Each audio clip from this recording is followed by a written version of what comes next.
بسم اللہ الرحمن الرحیم الحمدللہ والصلاة والسلام علی رسول اللہ وعلی آلہ واصحابہ اجمعین اما بعد۔ ناظرین کرام، السلام علیکم ورحمۃ اللہ وبرکاتہ۔ اصحاب رسول اللہ صلی اللہ علیہ وسلم کے عنوان سے اپنے اس پروگرام کے ہمراہ ہم آپ کی خدمت میں حاضر ہیں، اور اس سے قبل گزشتہ نشست کے موقع پر ذکر خیر چل رہا تھا رسول اللہ صلی اللہ علیہ وسلم کے بہت ہی جلیل القدر صحابی حضرت زید بن ثابت رضی اللہ عنہ کے بارے میں، اور اس تعلق سے ہماری گفتگو یہاں پہنچی تھی کہ مدنی زندگی کے بالکل آغاز میں جب سن 2 ہجری چل رہا تھا، اور اس وقت ان کی عمر جب صرف 13 برس تھی، بالکل نو عمر تھے، کم سن تھے، اور تب ان کی والدہ انہیں لیے ہوئے میدان بدر میں پہنچی تھیں تاکہ ان کا یہ نور نظر اور لخت جگر حق و باطل کے درمیان اس اولین معرکے میں رسول اللہ صلی اللہ علیہ وسلم کی زیر قیادت شرکت کے شرف سے سرخ رو ہو سکے۔ لیکن اس موقع پر رسول اللہ صلی اللہ علیہ وسلم نے ان کی کم سنی کی وجہ سے انہیں واپس لوٹا دیا تھا۔ چنانچہ وہاں سے یعنی بدر کے میدان سے واپسی کے بعد جب یہ کافی رنجیدہ اور افسردہ رہا کرتے تھے اپنی اس ناکام واپسی کی وجہ سے، تب انہوں نے یہ فیصلہ کیا کہ اللہ کے دین کی خدمت کے سلسلے میں میدان جنگ کی بجائے علم و معرفت کے میدان کا انتخاب کیا جائے۔ چنانچہ یہ اپنی والدہ کی معیت میں دوبارہ رسول اللہ صلی اللہ علیہ وسلم کی خدمت میں حاضر ہوئے ایک بار، اور اس موقع پر انہوں نے رسول اللہ صلی اللہ علیہ وسلم کے سامنے قرآن کریم کی تلاوت کی۔ رسول اللہ صلی اللہ علیہ وسلم نے جب اس نوجوان کی زبانی اللہ کا کلام سنا اور قرآن کریم کی تلاوت سنی تو آپ صلی اللہ علیہ وسلم ان کے اس انداز تلاوت سے بہت زیادہ متاثر ہوئے اور بہت ہی مسرت کا اور پسندیدگی کا اظہار فرمایا اور دعائے خیر بھی دی، اور تب ان کی والدہ نے آمد کا مقصد بیان کیا کہ اے اللہ کے رسول، ہماری خواہش یہ ہے کہ ہمارا یہ بچہ چونکہ اسے لکھنا پڑھنا بھی آتا ہے اور قرآن کی متعدد سورتیں بھی اسے زبانی حفظ ہیں، زبانی یاد ہیں، اور یہ کہ آئندہ بھی اسے مزید اللہ کے دین کا علم حاصل کرنے کا بہت زیادہ شوق ہے، لہذا ہماری یہ خواہش ہے کہ آپ اسے اجازت مرحمت فرمائیں تاکہ یہ ہمارا یہ بچہ آپ کی خدمت میں رہ سکے اور آپ کے پاس رہتے ہوئے یہ خدمت بھی انجام دیا کرے گا، آپ کے کام کاج کیا کرے گا، اور یہ کہ آپ سے استفادے کا اور تحصیل علم کا سلسلہ بھی جاری رہے گا۔ چنانچہ یہ گفتگو اور یہ گزارش سننے کے بعد، اور یہ کہ اس سے بھی بڑھ کر اس کی زبانی تلاوت قرآن کریم سننے کے بعد، چونکہ آپ صلی اللہ علیہ وسلم سمجھ گئے تھے اس بات کو کہ واقعی یہ نوجوان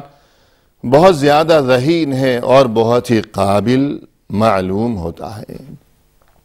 چنانچہ آپ صلی اللہ علیہ وسلم نے اجازت مرحمت فرما دی، اور یوں یہ نوجوان لڑکا یعنی زید بن ثابت رضی اللہ عنہ اب ان کے شب و روز وہاں مدینہ میں رسول اللہ صلی اللہ علیہ وسلم کی صحبت و معیت میں اور خدمت میں بسر ہونے لگے، اور اسی کیفیت کے دوران جب چند دن گزر چکے تو ایک بار رسول اللہ صلی اللہ علیہ وسلم نے انہیں مخاطب کرتے ہوئے یہ تاکید فرمایا کہ دیکھو اے زید، میں یہ چاہتا ہوں کہ تم یہودیوں کی زبان سیکھ لو۔ یہ تاکید فرمائی اور یہ حکم دیا، اور دراصل اس کا پس منظر کچھ یوں سمجھ لینا چاہیے کہ وہاں مدینہ میں بڑی تعداد میں یہودی بھی آباد تھے، اور یہ کہ ان کے ساتھ رسول اللہ صلی اللہ علیہ وسلم کے مختلف قسم کے معاملات چلتے رہتے تھے۔ اور اس سے بھی پہلے یہ کہ اس حقیقت کو ہم ہمیشہ ذہن نشین رکھیں کہ رسول اللہ صلی اللہ علیہ وسلم نے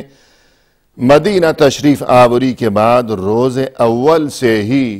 دنیا کو یہ پیغام دے دیا تھا کہ ہماری طرف سے یہ اصول رہتی دنیا تک سبھی لوگ، سبھی اقوام ہمارا یہ بنیادی اصول سمجھ لیں اور خوب اچھی طرح ذہن نشین بھی کر لیں کہ دین اسلام یہ بقائے باہمی کا سبق سکھاتا ہے کہ مل جل کر رہنا اور دوسری اقوام کے ساتھ رواداری کا رویہ روا رکھنا، اور یہ کہ جس چیز کا نام ہے بقائے باہمی، یہ سبق دے دیا تھا اور یہ پیغام دے دیا تھا روز اول ہی۔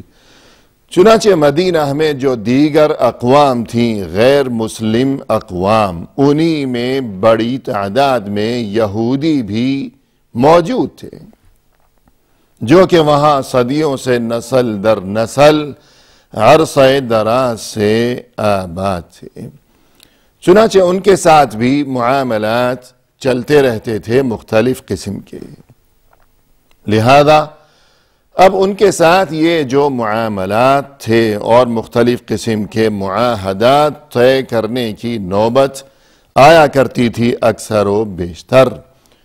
اور وہ جو یہودی تھے جو کہ نسل در نسل مدینہ میں ہی آباد تھے، ان کی کیفیت یہ تھی زبان کے معاملے میں کہ اگرچہ عربی زبان جو کہ مقامی لوگوں کی زبان تھی، اس عربی زبان پر بھی ان یہودیوں کو مکمل عبور حاصل تھا، اور وہ عربی زبان بڑی مہارت کے ساتھ اور خوب روانی کے ساتھ بولا کرتے تھے وہ یہودی، اور اس کے ساتھ ساتھ جو ان کی اپنی زبان تھی، اصل زبان، تو اس پر بھی انہیں خوب عبور حاصل تھا۔ وہ تو ایک طبعی اور فطری بات تھی کہ دونوں زبانوں میں خوب مہارت انہیں حاصل تھی، لیکن بات یہ تھی کہ بول چال میں تو عربی زبان بھی وہ خوب بولا کرتے تھے روانی کے ساتھ، لیکن اگر تحریر کی نوبت آتی کبھی کہ خط و کتابت کا معاملہ ہے، تحریری شکل میں کوئی معاہدہ طے کرنا مقصود ہے، تو ایسے میں یہ دقت پیش آیا کرتی تھی کہ لکھنا پڑھنا وہ عربی زبان میں نہیں جانتے تھے، بولنا تو خوب جانتے تھے، لیکن لکھنا پڑھنا اور تحریر اور خط و کتابت وہ ہمیشہ صرف اپنی زبان میں ہی کیا کرتے تھے، بلکہ اگر کبھی عربی لکھنے کی کوئی نوبت آتی کہ مجبوری ہے کہ عربی ہی لکھنی ہے، تو عربی کو بھی وہ اپنے ہی رسم الخط میں لکھا کرتے تھے، اور ان کا رسم الخط وہ دوسرے لوگ، مقامی لوگ یا مسلمان، یہ لوگ ان کا رسم الخط ظاہر ہے کہ اس سے ناواقف تھے۔ چنانچہ اب رسول اللہ صلی اللہ علیہ وسلم نے جب اس نوجوان کی قابلیت دیکھی اور مزید تحصیل علم کے سلسلے میں اس کی لگن کو دیکھا اور سمجھا، تو آپ صلی اللہ علیہ وسلم نے اسے یہی تاکید فرمائی کہ دیکھو زید، میں چاہتا ہوں کہ تم یہودیوں کی زبان سیکھ لو۔ رسول اللہ صلی اللہ علیہ وسلم کی طرف سے یہ تاکید اور یہ فرمان سننے کے بعد اس نوجوان نے جواب میں یوں عرض کیا کہ لبیک یا رسول اللہ، یعنی اے اللہ کے رسول میں حاضر ہوں، یعنی آپ کا حکم میرے لیے سر آنکھوں پر۔ اور پھر اس کے بعد بہت ہی سرگرمی کے ساتھ اور بڑی ہی محنت و کوشش کے ساتھ زید نے یہودیوں کی زبان سیکھنے کا کام شروع کر دیا، اور اس زمانے میں وہاں مدینہ میں جو یہودی آباد تھے ان میں 2 زبانیں رائج تھیں، یعنی عربی زبان تو الگ رہی، خود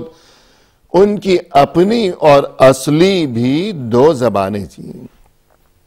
ایک زبان کو وہ لوگ کہتے تھے عبرانی اور دوسری زبان تھی سریانی۔ یہ دونوں ہی زبانیں وہ بولا کرتے تھے، اگرچہ یہ دونوں زبانیں آپس میں کافی حد تک ملتی جلتی بھی تھیں، لیکن بہرحال حقیقت تو یہی تھی کہ یہ دونوں جدا جدا اور مستقل زبانیں تھیں، اور آپس میں جس طرح یہ ملتی جلتی تھیں تو بڑی حد تک یہ مختلف بھی تھیں۔ البتہ یہ کہ بعد میں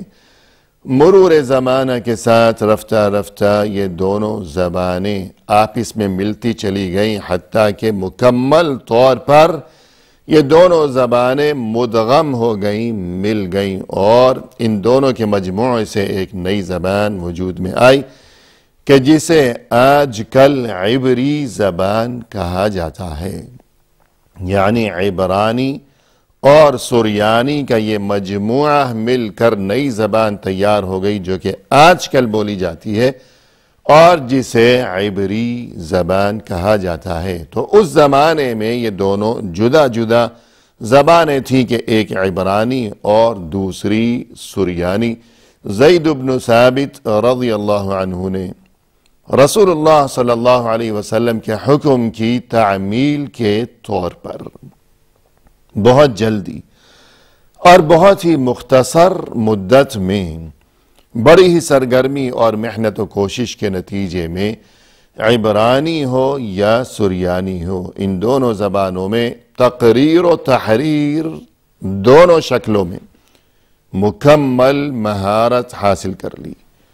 اور مکمل عبور حاصل کر لیا، تقریر میں بھی کہ بولنے میں، بول چال میں، اور اس کے ساتھ ساتھ یہ کہ تحریر میں بھی، یعنی لکھنے میں اور خط و کتابت میں مکمل ماہر ہو گئے زید بن ثابت رضی اللہ عنہ۔ اور اس کے بعد نتیجہ یہ ہوا کہ ان کی اس مہارت کے نتیجے میں آخر رسول اللہ صلی اللہ علیہ وسلم کو جب کبھی بھی یہودیوں کے ساتھ کسی قسم کی خط و کتابت کی ضرورت محسوس ہوتی، یا یہ کہ یہودیوں کی طرف سے کوئی تحریری خط موصول ہوتا رسول اللہ صلی اللہ علیہ وسلم کے نام تحریر کردہ، تو ایسے میں آپ صلی اللہ علیہ وسلم کے حکم سے یہی نوجوان یعنی زید بن ثابت رضی اللہ عنہ یہ کام انجام دیا کرتے کہ اگر رسول صلی اللہ علیہ وسلم کچھ لکھنا چاہتے ہیں یہودیوں کے نام تو وہ تحریر تیار کیا کرتے تھے زید بن ثابت، اور اگر وہاں سے کوئی خط موصول ہوا ہے، کوئی تحریر موصول ہوئی ہے تو اب اسے پڑھنے کا کام اور عربی میں ترجمہ کر کے سنانے کا کام یہی نوجوان یعنی زید بن ثابت رضی اللہ عنہ ہی انجام دیا کرتے تھے۔ اور یوں محترم ناظرین، یہ نوجوان یعنی زید بن ثابت رضی اللہ عنہ اب ہمیشہ کے لیے رسول اللہ صلی اللہ علیہ وسلم کے ترجمان بن گئے۔ ترجمان کہہ لیجئے یا مترجم کہہ لیجئے، بہرحال رسول اللہ صلی اللہ علیہ وسلم کے مترجم کی حیثیت سے ہمیشہ کے لیے یہ چیز اس نوجوان کے لیے یعنی زید بن ثابت رضی اللہ عنہ کے لیے شناخت اور پہچان بن گئی یہ چیز کہ یہ زید بن ثابت کون سے زید، یعنی وہ زید جو کہ رسول اللہ صلی اللہ علیہ وسلم کے ترجمان تھے یا مترجم تھے۔ اور اس کے بعد ناظرین کرام یہی کیفیت جاری رہی کہ رسول اللہ صلی اللہ علیہ وسلم نے جب بھی کچھ لکھوانا ہے یہودیوں کے نام تو یہی نوجوان لکھا کرتا ہے، اور اگر ادھر سے کوئی خط موصول ہوتا ہے تو یہی نوجوان پڑھ کر اور ترجمہ کر کے سنایا کرتا ہے، یعنی زید بن ثابت رضی اللہ عنہ۔ اور جب وقت مزید آگے بڑھا، رسول اللہ صلی اللہ علیہ وسلم کو اس نوجوان کی دانشمندی اور سمجھداری اور فہم و فراست اور قابلیت و لیاقت پر خوب بھروسہ ہونے لگا، اور اس سے بھی بڑھ کر جو اصل چیز تھی کہ یہ قابلیت و لیاقت اور یہ صلاحیت، یہ چیز اپنی جگہ بڑی اہمیت کی حامل تھی یقیناً، لیکن اس سے بھی بڑھ کر جو اصل چیز تھی کہ جس کا نام ہے امانت و دیانت، کہ امانت و دیانت بھی تو چاہیے کہ کیا لکھتا ہے، کیا سناتا ہے، ایسا تو نہیں کہ اپنی طرف سے کچھ لکھ دیتا ہے اور اپنی طرف سے ترجمہ کر کے کچھ بیان کر دیتا ہے۔ تو امانت و دیانت جو کہ اصل چیز تھی، رسول اللہ صلی اللہ علیہ وسلم کو جب مکمل یقین ہو گیا اور خوب بھروسہ ہو گیا اس نوجوان کی قابلیت پر بھی، دانشمندی پر بھی، اور اس سے بھی بڑھ کر یہ کہ امانت و دیانت پر بھی، اب کیا ہوا؟ رسول اللہ صلی اللہ علیہ وسلم نے اب اس دنیاوی امانت کے ساتھ ساتھ، اس زمینی امانت کے ساتھ ساتھ، کہ یہ تو زمینی اور دنیاوی معاملات ہیں کہ خط لکھنا اور خط پڑھنا، اس زمینی امانت کے ساتھ ساتھ اب رسول اللہ صلی اللہ علیہ وسلم نے آسمانی امانت کا معاملہ بھی اس نوجوان کے حوالے فرما دیا۔ آسمانی امانت یعنی آسمان سے جو وحی نازل ہو رہی ہے اور اس زمین پر جو اقوام آباد ہیں ان کے ساتھ جو خط و کتابت کے معاملات ہیں، اس سے بڑھ کر اب جو آسمانی خط و کتابت اور آسمانی تحریروں کا معاملہ ہے کہ وہاں سے اوپر سے اللہ سبحانہ و تعالی کی طرف سے جو آسمانی تحریریں، جو آیتیں نازل ہو رہی ہیں، جو وحی نازل ہو رہی ہے، لہذا زمینی امانت کے ساتھ ساتھ مزید یہ کہ جب بھروسہ بڑھا تو آسمانی امانت یعنی کتابت وحی کا مقدس ترین فریضہ اور یہ اہم ترین خدمت بھی اب رسول اللہ صلی اللہ علیہ وسلم نے اس نوجوان یعنی زید بن ثابت رضی اللہ عنہ کے حوالے کر دی۔ آج کی اس ملاقات میں اسی پر اکتفا کرتے ہوئے اجازت چاہتے ہیں، فی امان اللہ۔ انشاءاللہ آئندہ ملاقات کے موقع پر اس سلسلہ گفتگو کو مزید آگے بڑھایا جائے گا۔ وآخر دعوانا ان الحمد للہ رب العالمین۔